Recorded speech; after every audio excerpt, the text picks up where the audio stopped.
한번 해보도록 하겠습니다. PT 두 개를 준비했는데요.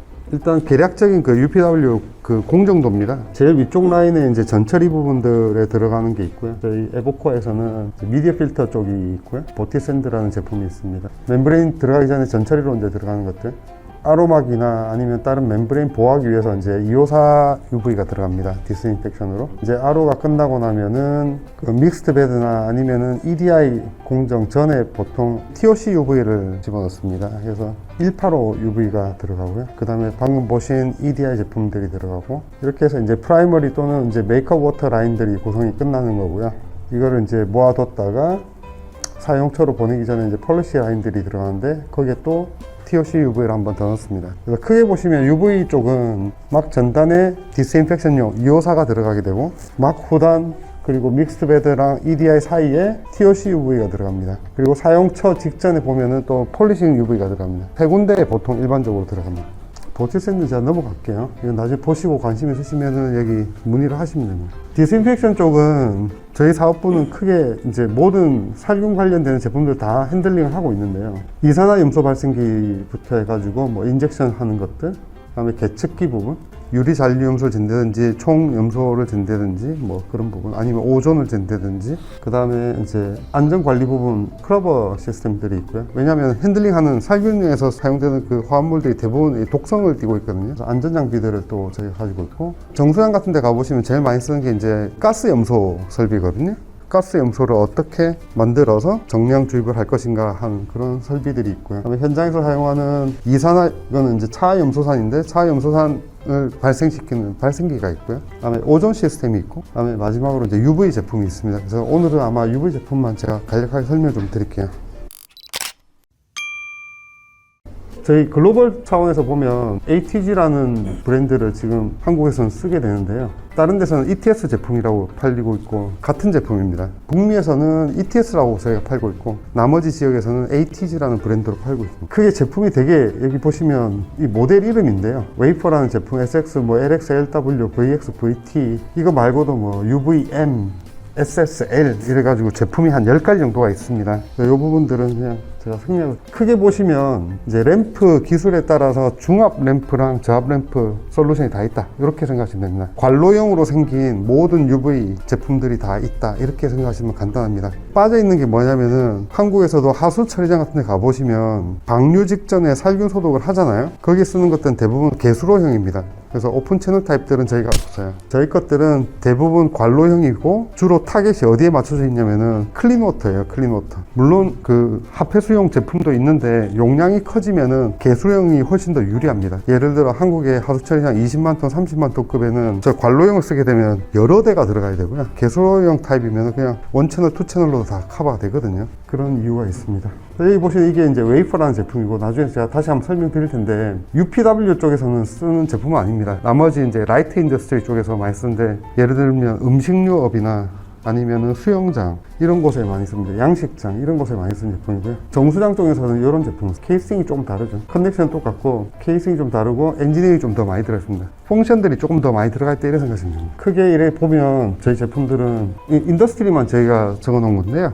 어차피 광급은 하시는지 안 하시는지 잘 모르겠습니다. 광급 시장은 조금 인더스트리 시장하고 좀 많이 달라서 설명이 좀 따로 필요하거든요. 그래서 오늘은 인더스트리만 제가 설명드릴게요. 인더스트리는 UV가 제일 많이 사용되는 이제 시장이 음식료, 파마, 양식장, 수영장, UPW 라인들입니다. 마이크로웨이에 들어가는. 그 다음에 광급이 있는데 광급을 제가 좀 빼도록 할게요. 크게 제품들이 여기 보시면 이렇게 생긴 거잖아요. 일반적으로 이런 제품 이제 저압형으로 나오는 게 있고, 이렇게 컴팩트하게 나오는 중압형이 있고, 조금 더 복잡하게 생긴 중압형이 있습니다. 저압과 중압이 있구나, 이렇게 생각하시면 됩니다. 여기 특징들, 저희 제품의 특징들을 따로 적어놨는데, 대부분이 보면은 이제 저가형 제품하고 저희 프리미엄 제품들의 제일 큰 차이점은 밸리데이션입니다. 저 제품이 성능 인증을 받았냐 안 받았냐, 그 안에 들어가는 이제 HMI나 PLC 이런 것들이 유저 프렌들리 하냐 하지 않냐, 뭐 이런 거거든요. 저희 것 같으면은 대부분 다 이제 멤브레인 타입 터치 패널로 다 돼 있거든요. 그런 것들이 조금씩 다릅니다. UPW에서 사용되는 제품은 딱 요거예요. 이렇게 생긴, 이제 이게 VX 제품이고요. VT 제품은 요거보다 훨씬 더 큽니다. VX. 요건 제일 작은 모델이에요. 그래서 디스인펙션용으로 아까 제가 제일 처음에 공정도 제일 처음에 보여드렸을 때 멤브레인 전단에 들어가는 것, 그게 이렇게 생겼습니다. 컨트롤 패널이 따로 있어요. 그래서 이제 방금 전에 보신 그 VX 제품은 여기 들어가는 건데, 사실은 시장은 여기 TOC 제품 분들이 훨씬 더 시장이 큽니다. 이쪽으로 먼저 관심을 좀 두시는 게 좀 좋지 않겠나. 요거는 아까 제가 살균용으로 잠시 보여드렸던 제품에 대한 종류인데요. 크게 3가지 군이 있는데 토탈 14개 정도 프로덕트가 있습니다. 그래서 유량별로 다르게 돼 있고요. 그다음에 조사량별로 조금 다르게 설계가 되어 있습니다. 저희는 그냥 군을 미니, 미디, 맥시라고 불러서 작고 중간, 뭐 작은 것, 중간 것, 뭐 대형, 이렇게 소형, 중형, 대형으로 나눠서 부르지만 이제 실제 유저들은 저런 거 아실 필요는 없고요. 아, 유량이 작은 것부터 대용량까지 커버를 하는구나, 이렇게 생각하시면 될 것 같고요. 그 다음에 아까 제가 말씀드렸던 이제 큰 시장이 여기 TOC 부분입니다. 이 TOC가 아까 전에 말씀드렸던 RO 후단, EDI 전단, 아니면은 폴리시 라인, 이런 데 들어가는 거거든요. 저 친구 TOC 같은 경우는 조금 쉽게 설명을 드리면은, 결국은 UV라는 거는 에너지를 조사해서 물에 에너지를 넣어서 우리가 원하는 수처리 목표를 달성하는 건데요. 살균이면은 보통 필요한 에너지량이 한 40mJ이라고 합니다. 이 밀리줄이라는 건 고등학교 때 다 배우셨겠지만 이 에너지 단위입니다. 그 정도의 전기 에너지를 빛 에너지로 변환시켜서 물에 쏴주는 거죠. 그런데 TOC로 가시면, 그게 아까 TOC가 두 군데 들어가지만 메이크업 워터 프라이머리 라인이랑 아니면은 이제 폴리시 라인이랑 두 군데 들어가는데, 프라이머리 라인에 들어가는 것들이 대략 에너지 단위가 디스인펙션 한 10배 정도가 됩니다. 그래서 간단하게 생각하시면 이게 비싼 거죠, 말 그대로. TOC, 그 똑같은 유량으로 우리가 TOC를 처리한다 이러면은 에너지가 10배가 더 들어가는 거예요. 그러니까 금액이 한 5배에서 한 10배 정도가 되는 겁니다.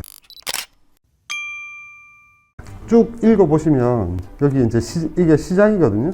이게 광급이고 여기 인더스트리고 주로 어디에 적용되는지가 나와 있어요. 그래서 오늘 핵심 부분은 이제 우리가 UPW니까, UPW는 여기 보시면은 뭐 파마 라인도 좀 있고요. 우리가 마이크로 E 전자 부분 TOC 리덕션, 이런 부분 보시면은 이제 VT 모델, TOC VT 모델 들어가고요. 그렇습니다. 특징이라고 해서 그 테크니컬 매니저들이 이렇게 쭉 열거를 해놨는데 다 기억하실 필요는 없는 것 같고, 제가 볼 때 특징적으로 아까 전에 들어올 때 제가 봤던 그 제품이랑만 딱 비교를 해드리면은 뭐가 그냥 탁 눈에 보기 뭐가 다르냐면은 디자인 잘하고 서티 잘 받고 성능 인증 다 받았다, 이런 이야기고요. 이거는 이제 문서로 저희가 증명하는 거고요. 컨트롤러가 좀 다릅니다. 아까 제가 들어올 때 보니까 컨트롤러가 되게 심플하게 이렇게 밑에 이렇게 받쳐져 있는 것 같은데, 판넬 없이. 저희 제품들은 전부 다 판넬이 이제 별도 판넬들이 다 존재를 하고요. 거기서 이제 많은 펑션들이 있겠죠. 데이터들이 많이 이제 컬렉션이 될 테고, 그 판넬을 저희가 스펙트라 3라고 이름을 불렀습니다. 어떻게 생겼냐면 이렇게 생겼습니다. 요 2가지 옵션이 있는데요. 옛날 방식, 이제 OLED 방식으로 디스플레이 되는 방식이 있고, 7인치 터치 스크린으로 이제 HMI가 구성되어 있는 형태가 있습니다. 이쪽으로 가시면, 이쪽으로 하든 이쪽으로 가시면은 이제 외부로 신호 송출이 가능하거든요. 저기 운전 상태에 대한. 그래서 간단하게 생각하면 오퍼레이터가 굳이 저 로컬파 에어로피에 안 가서 이래 보지 않더라도 핸드폰으로 다 상황을 다 점검할 수 있어요. 그래서 그런 기능들이 이제 추가가 되어 있습니다. 이제 딱 가시적으로 딱 다른 것들이 이런 건데요. 저희는 이제 트위스트랍 형태인데 이렇게 탁 제끼면 이렇게 빠져요. 따로 추가적인 그게 없어요. 그래서 어차피 램프를 교체하는 게 이제 또 1년에 한 번씩 꼭 해줘야 되는 일들이니까, 오퍼레이터 입장에서는 이게 되게 실제로 교체를 많이 하다 보면 램프를 깨기도 하고 막 이러거든요. 이거 하다가 힘을 잘못 줘가지고. 그래서 그런 것들이 되게 많이 최소화될 수 있다, 이렇게 생각하시면 됩니다. 그래서 램프 커넥터나 오퍼레이터 입장에서 램프를 교체하는 이런 메인테넌스 일을 할 때 꽤 디자인이 돼 있다, 이렇게. 나머지는 제가 굳이 좋은 게 많이 있긴 한데요. 오토클리닝 대부분의 모델이 되고요. TOC 모델은 없습니다. 왜냐하면 전물 자체가 이미 워낙 깨끗한 물이라 가지고 슬리브에 뭐가 이래 많이 안 앉거든요. 이미 RO 패스한 물이라서. 그런데 일반적으로 아까 제가 보여드렸던 음식료 계열이거나 아니면은 양식장 인테이크 물이면 그 안에 이제 SS가 많이 있을 거 아니에요? 그런 경우에 어플라이가 가능해요. 근데 TOC 모델은 없어요. TOC는 이미 뭐 투패스 RO를 다 거친 물들이라서. 간단하게 저거는 이제 그 모다 구동 방식인데, 샤프트가 안에 하나 있고 모다가 돌리면 이 스크류 방식으로 안에 이제 이 판들이 이렇게 움직이는 거거든요. 되게 간단한 구조입니다, 실제는. 하이엔드 제품들은 다 가지고 있어요, 이 옵션들을. 그래서 이건 저희 제품의 특징이 아닌 것 같아요. 제가 볼 때 이런 것들은 저희 제품의 특징입니다. 이런 거, 이렇게 해가지고 돌아다니면서 리모트로 이렇게 상황을 보고 점검할 수 있다. 이건 뭐 DI 신호 관련인데, 커뮤니케이션 관련인데요. 컨트롤 센터 쪽하고 어떻게 커뮤니케이션을 할 것인가. 그러니까 UV가 돌아가다 보면 아까 램프 1개짜리 2개짜리 이런 간단한 디스인펙션 유닛들은 솔직히 말씀드리면 관리의 주요 포인트들은 아니거든요. 이게 전체 프로세스를 관장하는 입장에서 보면. 근데 만약에 TOC 유닛이다 이러면 이건 좀 이해가 좀 달라집니다. 이제 램프가 16개에서 20개가 들어가요. 똑같은 유량에서 한두 개 디스인펙션 하던 게 이제 열 몇 개짜리 램프를 넣어서 운전을 해야 되거든요. 그러다 보면 몇 가지 주의사항들이 생깁니다. 램프가 한두 개 나가면 어떡하지? 이거는 TOC가 정말 민감한데, 퀄리티 민감한데, TOC 레벨이 올라가면 어떻게 해야 되지, 내가? 이런 고민들이 생기기 시작합니다. 그래서 이제 커뮤니케이션이 되게 중요하고, 기본적으로 저희가 이제 DIDO, AIAO 세팅들이 다, 컨택 포인트들이 다 있고요. 커뮤니케이션은 뭐, 모드버스나 프로피어스 다 가능하고요. 그래서 이렇게 하드웨어가 다 구성이 되어 있습니다. 컨트롤 쪽에서, 센터 쪽에서 만약 필요한 것들을 스카다로 땡기실 때 저희한테 뭐 우리는 프로토콜 모드버스 뭐로 하겠다, RTU로 하겠다 이러면은 거기에 맞춰서 저희가 프로토콜 단자를 만들어 줍니다. 그래서 모든 신호들을 램프 하나하나 상태가 어떤 건지, 전체 운전 시간이 어떤 건지, 알람이 뜨는 건지 이런 것들을 중앙에서 감시할 수 있도록 그렇게 저희가 제공해야 됩니다. 컨트롤 판넬이 다 어떤 거 있어요? 기본 스탠다드 세팅이 있어요. 지금 여기 나와 있는 건 스탠다드 세팅이거든요. 그래서 이런 신호들을 저희가 예를 들어 DI다 이러면 이런 신호들을 받을 수 있도록 이제 포인트를 접점을 만들어 드리는데요. 스탠다드가 3개예요. 만약에 DO를 뭐 저기 스탠다드 나와 있는 게 이상으로 하고 싶다 이러면 이제 오다 베이스가 되는 겁니다. 근데 컨택 하나 만드는 거 그렇게 어렵지 않으니까 제가 볼 때는 큰 문제는 아니에요. 그래서 보통 커뮤니케이션 이제 일반적으로 저런 거 핸들링 하실 때 작은 유닛이다, 디스인펙션 유닛, 엔드 유저도 별로 신경 안 쓰거든요. 무슨 신호를 받든 그냥 운전되나 안 되나 그것만 한번 보내줘봐, 이 정도 선이고요. TOC로 가시면 이제 요구사항이 좀 많습니다. TOC 우리 디지털 뭐 아날로그 인풋 컨트롤 판넬 넣어가지고 디스플레이 좀 해줘 이럴 수도 있고요. 아니면 유량이 이제 중요하니까 유량을 신호를 받아가지고 보여줘. 앞에 펌프가 기동하는지 그거를 디지털로 받아서 보여줘. 뭐 이런 사항들이 있거든요. 그때 가서 이제 클리어를 하시면 되고요. 일반적인 램프 한두 개짜리 디스인펙션은 스탠다드로 그냥 나가시면 돼요. 거의. 제가 말씀드렸던 이제 아까 스펙트럴 3 리모트로 이렇게 감시를 하는 건데요. 거기에 이제 데이터 로그 기능도 있고 순간순간 운전 상황들을 바로바로 볼 수 있다. 이렇게 생각하시면 돼요. TOC 관련해서는 아까 제가 조금 심플하게 말씀드려서 결국은 물에 에너지를 집어넣어서 우리가 원하는 수처리 목적을 달성하는 건데, TOC 같은 경우는 TOC 인렛이 있을 거고 이거를 어느 수준까지 낮춰줘 이러는 수처리 목표가 있을 거잖아요. 이걸 달성할 때 사실은 UV라는 거는 물리적인 처리니까 여러 가지 변수가 있습니다. 물 안에서 약간의 버블이라도 있으면 이게 영향을 받거든요. 이물질이 있으면 영향을 받거든요. 그러니까 온도에 따라서 또 영향을 받아요. 그래서 이게 물리적인 처리다 보니까 어떤 문제가 있냐면 설계를 할 시점에서 손님들이 말하는 그 TOC 레벨들이 PPB 단위예요. 우리 일반적인 광급이나 일반 인테이크 쪽에서는 전부 다 PPM 단위를 말하는데 여기는 PPB 단위잖아요. 그러다 보니까 되게 민감하거든요. 이 퍼포먼스가 되게 민감해요, 상황에 따라서. 그래서 설계를 조금 버퍼를 많이 두고 하는 편입니다. 기본적으로 버퍼를 많이 둔단 말은 약간 오버사이즈 된단 말이고, 오버사이즈 됐을 때 이제 제일 중요한 게 뭐냐면은 사실은 효율이 램프 하나짜리일 때는 95%나 90%나 거기서 거기입니다. 근데 이게 램프가 20개가 들어가고 이러다 보면 그 2, 3%의 퍼포먼스 효율이 차이가 커집니다, 기계별로. 그리고 램프도 수명이라는 게 있는데 각 그 프리미엄 제품들 보시면 수명들이 조금씩 다르거든요. 어떤 데는 8,760시간, 이게 1년이잖아요. 9,000시간, 10,000시간, 12,000시간, 14,000시간, 16,000시간, 이게 다 시간이 달라요. 램프 한 개면 별 차이가 없습니다. 1, 2만 차이밖에 안 돼요. 그거 뭐 해봐야 얼마 되겠습니까? 근데 이게 TOC 램프는 램프 하나 가격이 좀 일단 비싸요.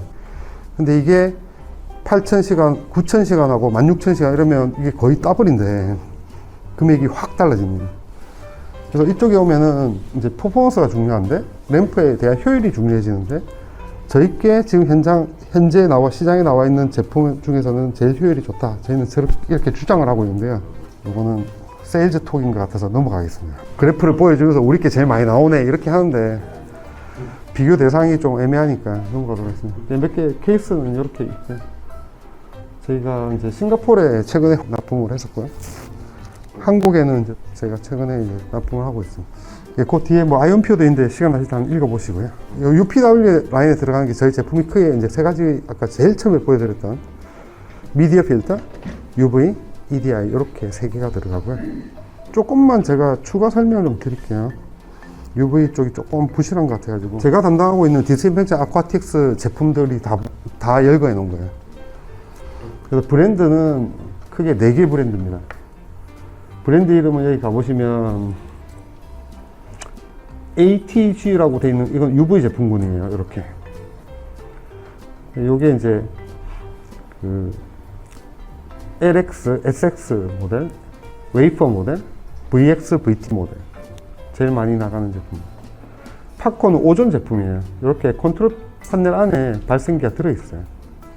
그래서 이렇게 이거는 이제 포타블로 끌고 다니면서 보통 수처리실 들어가 보시면은 눅눅하고 이렇게 막 청소도 잘 안 돼서 외부에 막 코로전도 생기고 막 이러잖아요. 그래서 오퍼레이터들이 이렇게 물 청소를 합니다. 이렇게 전기 물 청소를 하는데 그때 쓰는 게 보통 염소, 고체 염소 같은 거 이렇게 타서 섞어서 이렇게 쏘시거든요. 냄새도 안 좋고 오퍼레이터한테도 몸에도 안 좋고. 그래서 요거는 이렇게 끌고 다니면서 전기랑 물만 딱 꽂으시면 끌고 다니면서 약간 미량의 오존수를 만들어요. 얘가 그걸로 이렇게 세척하시면은 몸에도 좋고 안전하고. 그다음에 저희가 원래에서 튀어나온 제품인데 제일 제품이 많죠. 이렇게 보시면 원래에서 튀어나온 한 100년 된 염소 관련된 제품을 만드는 업체예요. 독일 베이스고요. 저희 광급 쪽에 가면 다 아십니다. 서울시, 부산시 전부 다 저걸로 돼 있어요. 정수장이란 정수장은. 그래서 요거는 저희가 지금 현재 한국에 대리점이 있어서 굳이 크게 신경 안 쓰셔도 되는데 요 제품들은 계측기는 그 개별로 저희가 따로 대리점을 만들어 놓고 있지는 않아요. 그래서 계측기 부분 예를 들어서 인더스트리에 가보시면 수처리 계통에 아까 전에 염소가 문제된다 이렇게 이런 라인들은 다 잔류염소가 달려 있거든요. 그런데 한번 기회를 보시면 될 것 같습니다. 착한 가격으로 모셔드리겠습니다. 혹시 온도 CO2 측정기도 있나요? CO2 측정기 없습니다. 네. 저희는 이제 산화제만 재는 데 특화되어 있는데 염소, 그다음에 포타슘 망가니즈, 플로라이드, 오존, pH 템퍼러처, 컨덕티비티 이런 건 되고요. 다. 그래서 산화제 기준이라고 보시면 돼요. 산화제 외의 것들은 저희가 따로 주지 않습니다. 죄송합니다. 디스인펙션이잖아요. 네.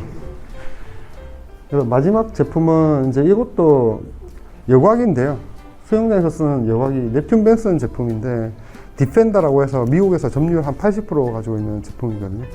한국에서는 지금 뭐 용인에 다이빙풀 짓고 있는 저런 데에 들어가요. 좀 프리미엄 수영장에 들어가신다 이래 보면 맞거든요. 그래서 요런 제품들. 안에 필터가 어떤 타입인가요? 펄라이트라고 해서 그거를 쓴다고 알고 있습니다. 죄송합니다. 제가 커머셜 쪽이라서. 그 안에 일반 여제처럼 들어있지 않고요. 그 UF 보시면 중국 사막처럼 줄이 여러 가닥 있지 않습니까? 그런 형식으로 구성되어 있습니다. 모여지는 거. 그 줄 안에 이거는 그 그 자체가 이제 필터 역할을 하는 거죠. UF처럼 비슷하게. 감사합니다. 네,